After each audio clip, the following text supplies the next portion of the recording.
ఈరోజు మా పిల్లలు స్కూల్ నుంచి వచ్చేసరికి పానీపూరి చేశాను అనమాట. యాక్చువల్గా నేను పానీపూరి చేస్తే మా అబ్బాయికి కానీ అమ్మాయికి కానీ చాలా ఇష్టం అనమాట. మా వాడైతే ఒకసారి అన్నాడమ్మ నువ్వు పానీపూరి బండి పెట్టుకోకూడదా అని.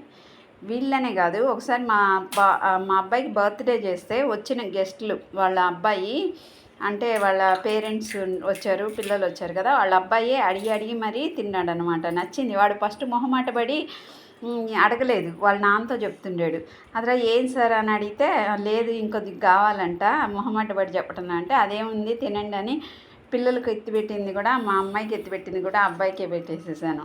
అలా ఎవరైనా పొగిడితే చాలా ఆనందం కదండి. చాలా బాగుంది ఇంకొద్ది కావాలి అని అడిగితే మనకున్నది కూడా తిరిగి ఇచ్చేస్తాం అనమాట. దానిలో ఉండే సాటిస్ఫాక్షన్ దేనిలో రాదు, అవునా కదా? ఎంతమంది నా సపోర్ట్ చేస్తారు నా కామెంట్ని? ఒకసారి లైక్ చేసి కామెంట్ చేయండి.